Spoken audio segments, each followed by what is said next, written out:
So this afternoon, I'd like to speak to you on what prayer provides. What prayer provides. Ado dagiti resources tayo that can meet our needs, but not as what prayer can do.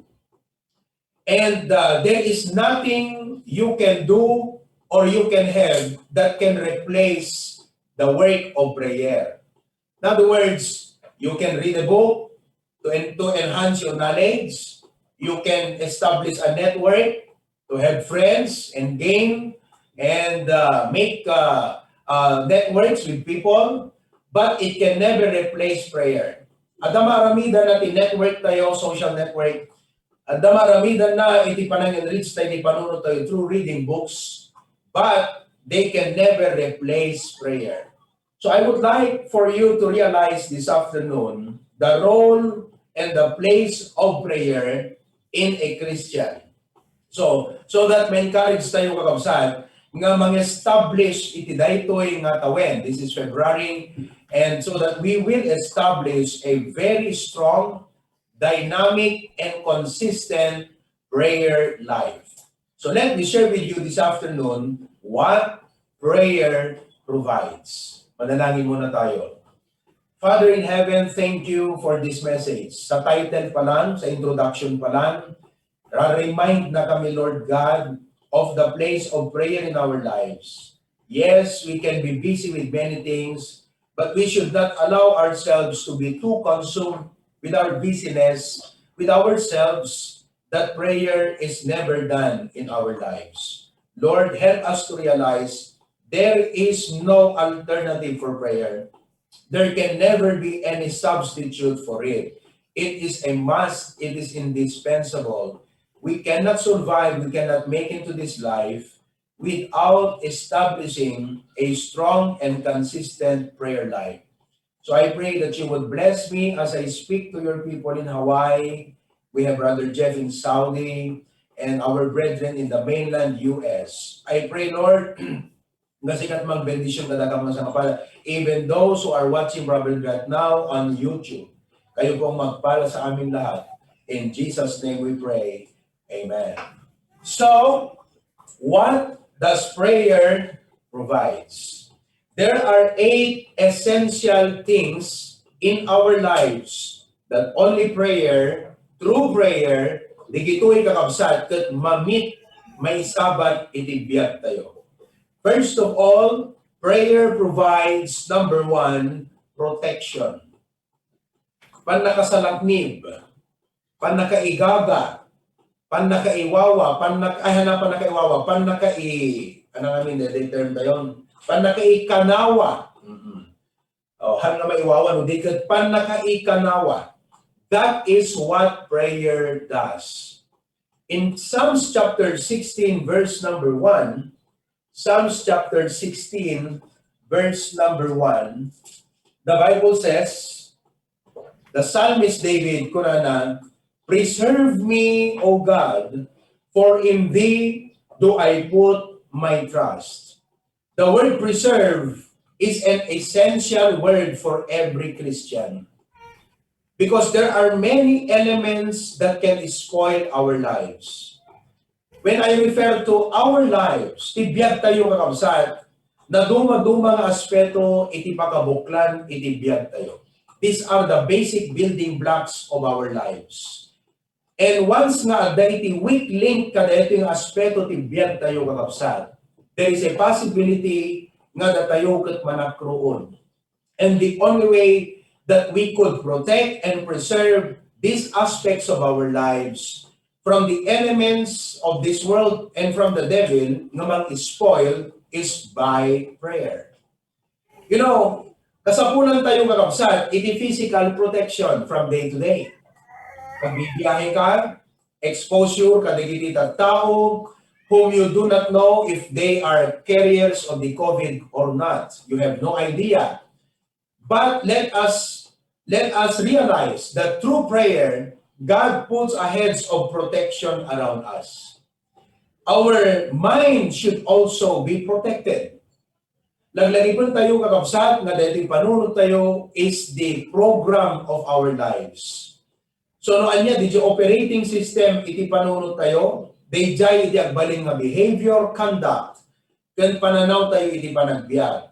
So that our mind must be guarded, must be kept, must be preserved as much as possible. And prayer protects the mind. So dahil natin may sa kakabsat, nga intud itiya po nga armas tayo based on Ephesians chapter 6. Panakaikuan natin whole armor of God. Dahil panagkararan, proteheran na iti panunod. In fact, all of those armor of God must be put on by prayer. DJ ko na nga belt of truth. DJ ka, isot ikararag mo ti ako ng Lord, tulungan na nga mangikawas iti kinapod, no? The breastplate of righteousness, that your prayer becomes, Lord, i-establish mo ti pusok ti kinalintek, saan nga ti kinakinlo, wano pa nang lilaw, wano pa nang limlimo ako. Okay? The shoes of bringing the gospel of peace. So we begin to pray and say, Lord, prepare my life so that wherever I go, whoever I meet, may I have the burden to share to them the gospel. The helmet of salvation, Lord, protect my mind. Adudigiti thoughts, sometimes uncontrollable, but make me aware of what I am supposed to think so that I can filter my mind. And then the shield of faith, Lord, give me that faith, Lord God. Anyaman ti dumteng ti panagbiag ko, papigsaon ti pamati. And then the sword spirit, which is the word of God. So begin to say, Lord, help me to be submissive and obedient to thy word. So they whole armor from God. Nga isut kaban tayo nga Kristiyano, kat may kawus tayo, babaan iti panangikararan. Kat they nga kaban isut protection tayo. So, brethren, this is indispensable. That the protection kakabsat, it means to prevent someone from suffering harm. Di mabaling nga maka-harm ti biyag tayo.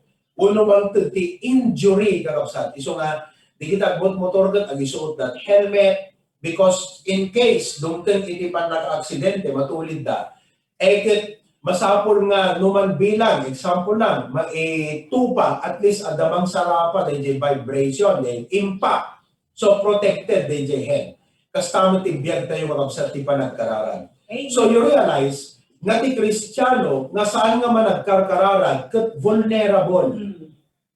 Nalaka nga ti puugan ni Satanas kakabsat ti panunot na. Nalaka nga ti puugan ni Satanas ti karirik na. Nalaka nga gundawayan ni Satanas ti biyag na kakabsat.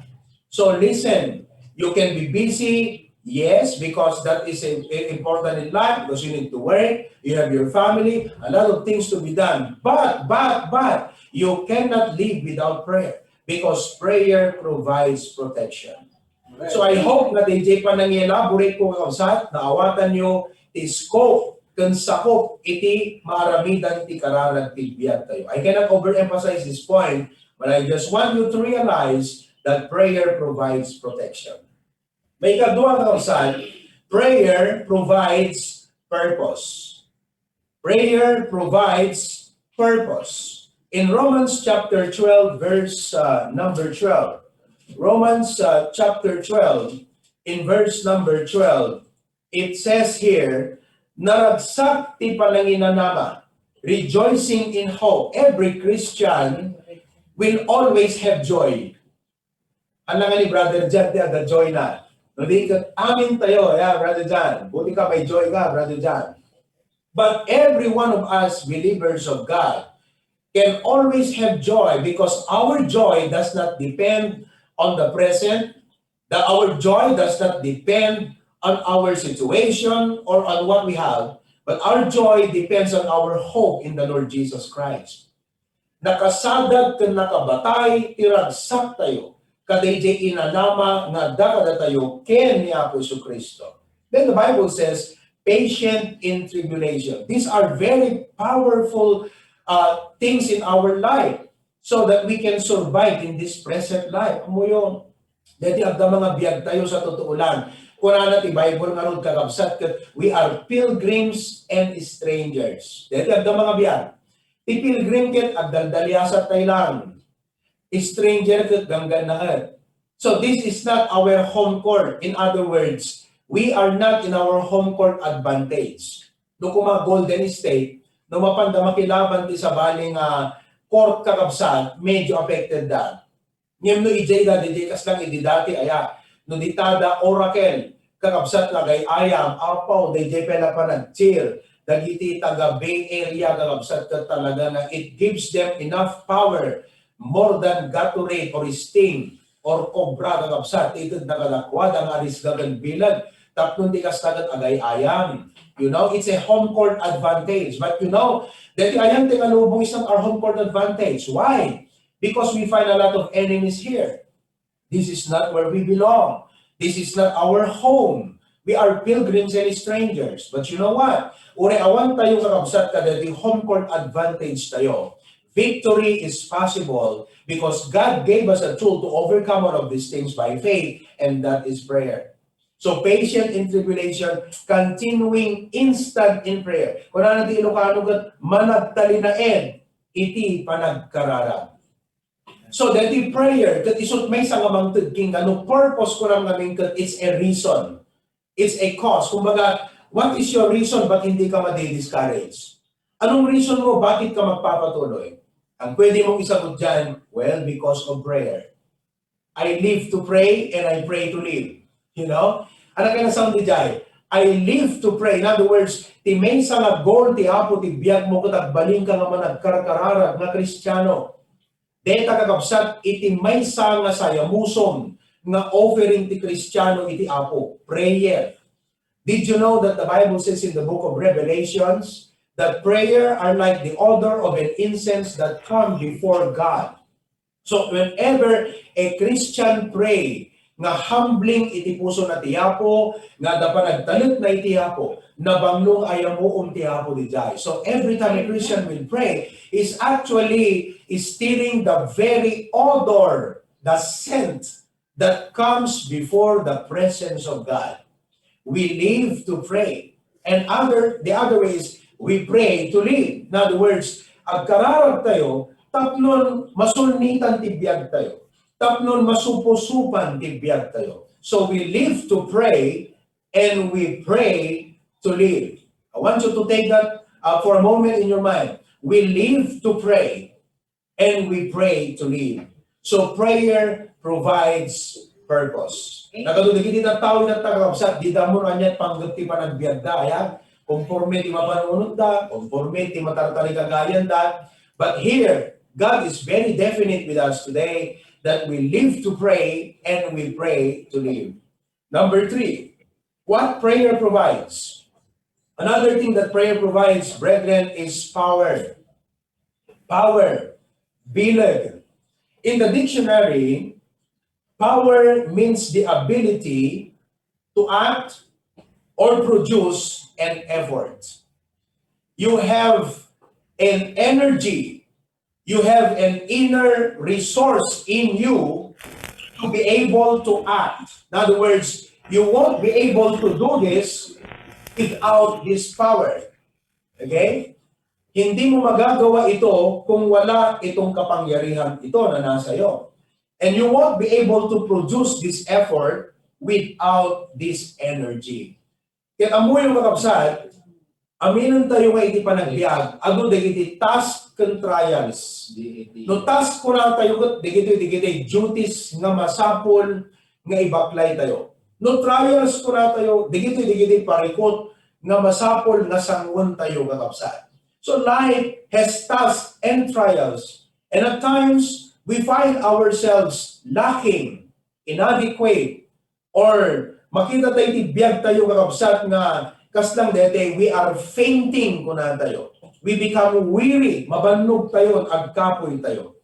You know, prayer, through prayer, God replenishes our strength. Amen. God replenishes our body with an energy, our spirit with such determination and courage so that we face our tasks and trials with faith. Isorg na po na Isaiah 40:31, but they that wait upon the Lord. This act of waiting is done through prayer. May exercise mo babandi pa nagkararag. But they that wait upon the Lord shall what? Renew their strength. Oh, they shall mount up with wings as eagles. They shall run and not be weary, and they shall walk and not faint. So prayer replenishes the believer with a strength and power and energy and vibrance and courage. Now, dating ang power kakabsat, kat nakabilbil, I want you to know, I want you to see the extent and intensity of this power. Nga no once nga naitapking ka dating ang power kakabsat, kas ti arit na kuma, may sa isuna nga electric bulb or anything operated by electricity, nga once kayong saksak mo kakabsat, that it functions. Parang tayong Christian, we are very dependent in prayer that when we do not pray, we feel that we cannot function at all. Dapat kasi heart tayo. No power, no Oh. prayer. So nga, no prayer, no power. Yeah. More prayer, more power. Less prayer, less power. So, naka-mindset tayo na, Lord, kastahan ko ang mga urunusan ti aramid ko. Kaslang awang bilog ko nga mga ramid ti may sangabanan. No saan ko nga inrok mo iking kaako, babagan iti kararan. Because the power is in Ephesians chapter 1, verse number 19. Wala na ti Bible, and what is the exceeding greatness of His power to us ward who believe, according to the working of His mighty power. Agasang kakabsat, pan nakabalin ti Diyos ti may isang lokog king ka. Amen. Di ba? No pan nakabalin niya po Diyos ti may isang lokog king ka, anya ti baling nga narigat para kin ka. Anya tagbaling nga imposible kakabsat. Iso nga muyo, hantay nga buteng, hantay nga danag, saan tayo ngay palubos nga ti kinakapoy, kat pakapuyin na pa iti espiritu tayo. Let us fight our battles and our needs through prayer. Amen. Power. May kapat kakabsat nga ito ti kararag, number 4 is provision. Fourth is provision. I cannot overemphasize this because it seems that ilata tinagyan ti panuno ti kadwang kada tayo, right? Provision. Kasapulang ti pagbayad ko tren sa ti balay, ti amortization ti lugan ko, ti medical ko, dede kanek, di kiti kayat kong agatangan, di kiti masapol nga alikaman ti balay. We all need provision, materially speaking, physically speaking. But you know, in Philippians chapter 4, verse number 6, anyaman, digito'y nga pagdanagan tayo, the Bible says, in Philippians 4:6, be careful for nothing, but in everything, by prayer and supplication with thanksgiving, let your requests be made known unto God. The Lord knows your need. One time, I asked this question, if God knows my need, and He loves me, why do I still need to pray? No, amo ti apo ti kasapulan, katay ay ito nag-apay, di na natin ito din ngamin, ang kararag kapelan. Well, God can actually do that, and at times He does. Nga dati kita, haming kararag kat, tingo namang unexpected blessings. Amen. But you know what? God wants us to pray because He wants to develop our faith. And He enjoys the fellowship. Iso nga kakabsat, no anyaman deta need mo, it is sure nga the provision ti Apo para iti dayta. Ngam kayat ti Apo nga ma-enjoy ngamin, di pa nagsarita yo. Nga maritna na di pa nagkamang mo, di pa nagdependar mo kingwanan. Amen. So that is what prayer gives. It provides. Amen? The meeting of our needs, physically, mentally, if you need wisdom, the Bible says, ask from God. Spiritual needs, okay, the needs of your family, the needs that is related to your job, needs related to your future, needs related to everything right now. Prayer is the key. Number 6, what prayer provides? Perspective, number 6. Perspective. No perspective ko na tayo kapsat, it is the way you see something. DJ, anya iti panangamiris mo, okay? Anyat panang-assess mo, anat panang-evaluate mo. Ken kasano iti panangkitam iti maysa nga sitwasyon. How do you take it? That's what it means. Kasano man ang problema, kasano panang-take mo di jay. No kung ma-opportunity, kasano panang-take mo di ang opportunity panang assess mo. No kung ma-plano, what is your perspective on it? Kakabsat, ti kararag, iso ti way, tapnon ti apo, kat ipakita na kada tayo, DJ panangkita na, di perspective na kada di situation. So prayer takes our mind takes us into the mind of God, that we are able to see things through the mind of God. Nga makita tayo dagiti banag, babaan ka DJ panunot ni Apo Diyos. That's what prayer does.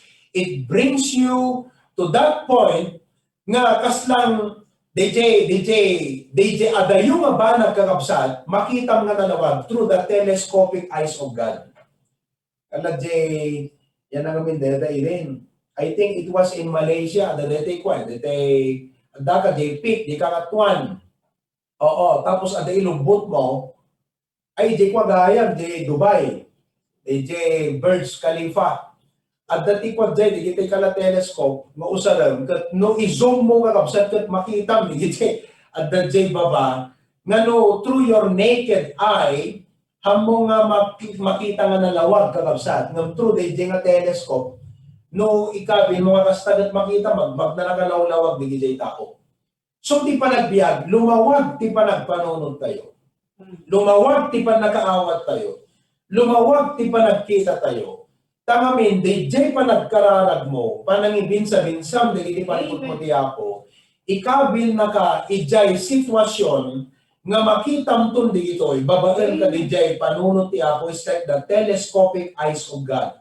You can see things clearly.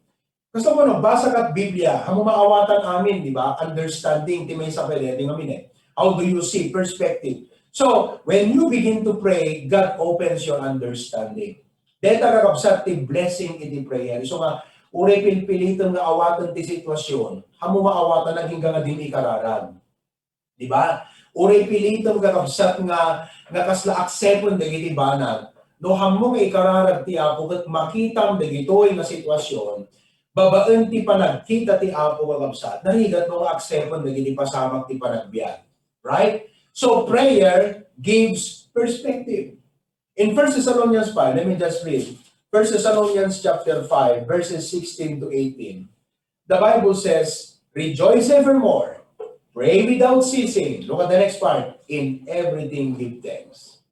Oh, Pastor, how can I give thanks for everything? You need a divine perspective. Pasapol mo kakabsat, iti antipara ni Apo Diyos. Nakasla isot-isot mo, kala ko may tata. Dito ayan the pastor, John ginimamagat, although manulang nga fit there din Siguro this is just how many? Mga 10 feet siguro? 8 to 10 feet? Distance ng no kitak ida, without my eyeglass kakabsat, kat hang kumalasin ta rupa da. Tila makita kat rupa, then duwa nga black, iso di mata. That's all, kat di buo. At ang astigmatism at namin nirecite that, sakla makabasa no asidin. So nga, if I put on my eyeglasses, then I could be able to see them very clearly. Kastamot ti panagbiag kakabsat, kararag iti kaslag sembi, nga antyuhos tayo, tapno maawatan tayo, kung madan tayo ti godly understanding, kadili sitwasyon ti panagbiag tayo. Amo ka duplang plano ng pangpanggapyo panagbiag kakabsat, nga don't rely on your own understanding. Ikararag mo ti ako, tapno ikan nakatiusto nga pa nakaawat kadigita sitwasyon tagbiag mo. Prayer provides perspective. Okay? Number 7, prayer provides passion. Ti kararag kakabsat ket ikan nakatiarisgan. Pagbalinan na kakabsat nga naarisgan. Diyan na ito din number 5 ay nalabsak. Nalabsak din. Nalabsak din. Sublita ito. Number 7, go ahead. Okay? Number 7 at this point is prayer provides passion. No passion ko natin aming kadete, adaan hanggang apathetic, among ti apathy. Tingamin opposite ti passionate kat apathy Anong apathy? Dete at kabin. Ti apathy kakabsat ket lack of interest. Do you find yourself at times lacking interest? Diba? Awan interest mo ti spiritual things, awan interest mo iti panaggimong, awan interest mo iti papanpanagubra, pagagubra, kasla, guyudang tasakam. Di ngamin. Aglalalo ng talo, patla oras tutulog mo, trinabi, kakabsat. Kanahin ka mapanagubra at makabanog. Tapos sa mali pa iti stress, di ka doon trabaho. Di ba? Agkakanaing amin. So, permi, nga paka-riribukan amin, di ka kakabsat, and then, madampen ti spirit mo, kasla kumaita, nakamaymaya ti spirit mo, pindos ti preaching ni pastor, tunukan, itang alawas kakabsat, masibsiban. You know how you can sustain the fire in your life, mga kapatid? It's through prayer. So do not ever cut the line of prayer in your life. Amen. Kaslang ti arit, di ka karkararagan, kas ka na mensa nga kayo, nga inya dayong tibagim, kadijayan ti sungrod. Diba? Mapukaw ka, agasam ta DJ, agrub-rub-rub, kung mga sinungrodam, o inikat mo di kayo, tsaka mo inya dayo. Ano mapasama? Matay ka kapsa na ta, awang mutan ka DJ, baggang, awang mutan ka DJ, rumug-rub-rub. Tas ka ti kararan. That fire is just like the prayer in your life. So niya dayon ti biyag mo, kadayjay habit of prayer mo. Once nga inikat mo ti sariling kadayjang habit of prayer, you lose interest in life, passion for God. Sometimes dati passion ka kabsat ket love. Ayan. Di ba? O no, the tao nga kasursuron mo, ikararag mo, kasursuron to ng ayat. That's really true. Kasursuron mo, kabusbusor mo. Di ba? Dada siguro ka kasta nga, sino ka da kayo da kasursuron na nga tao? Be honest ka kapsat. Moment na ditayag ima na. Na bale. Uno permit surun yun tadi, okay kayo itayag ka ima yung kakapsat. Ayan? Okay? But you know, that's really true. Among no, da kasursuron mo, ikararag mo kakapsat, masukatan tarik na. Kasi, ti-apo patao din at ayat. Oo. Lukas pagrigan ta trabaho, ti kunak masadsadod ka, ipag-frame ta trabaho. Maya-maya, ikan nakati-apo ti barong perspective di panagubram, then madaan kanton, excited ka nga mapanagubra. You know? So, prayer provides passion. Nalitawak niya number 5. Let me just go to number 5 now. Prayer provides peace. Prayer provides peace. Oh, awang magatan mo nga minta parmasya nga peace ka kapsat. Ada magatan mo nga green peace nga hanamat maitudtan na. Okay? Awang mo't magatan mo yan ta Costco, ano to department store nga peace. But prayer provides it.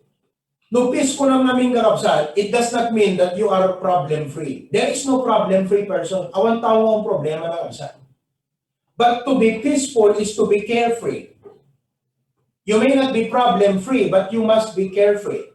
No problem-free ko lang, awang problema na. So, doon mo problema tayo. No carefree ko lang, you are not affected by the circumstances or situation.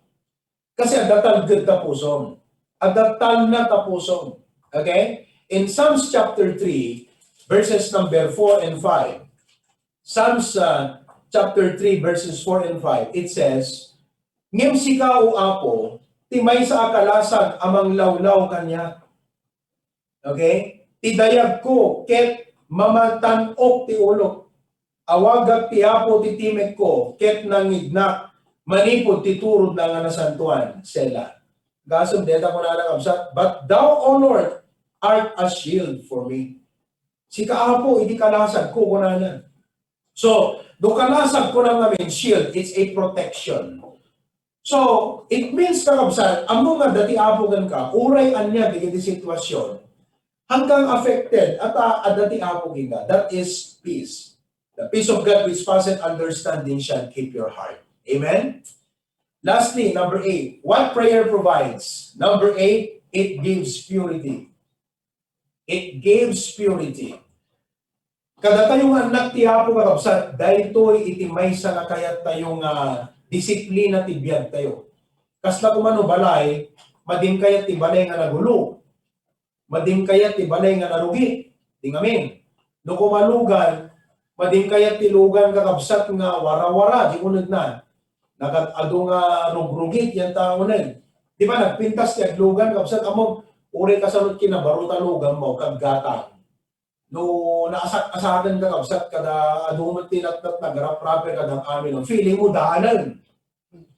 Nga mamam, uray de tanong ang mukat na bayagan sa 5 years, 10 years, doon na kalinlinis ka kabsat kat denied mo, feeling mo ka na brand new. Kastamot ti Kristiyano. Uray na bayad ka nga Kristiyano, no nagitlugan na kanti ado nga basbasol ka kabsat, amo ma-enjoy iti sweetness ti Christian life mo. Ngem uray nabiit ka ba'y nabayag ka nga Kristiyano kas pagarigan, kakabsat, no kanayon nga tibiyag mo kat na dalus, na sinaw, na tarnaw ti imatang tiyapo, ma-enjoy mo taki ng Kristiyano. Ma-enjoy mo nga permi kakabsat, tibiyag mo kas Kristiyano. Kat isuka ko na ni Psalmist David, itinagkarara kaput at dabasol na kaya, among di ko na create in me a clean heart, O God ko na. Tapos ko na i-jealous part, restore unto me the joy of thy salvation.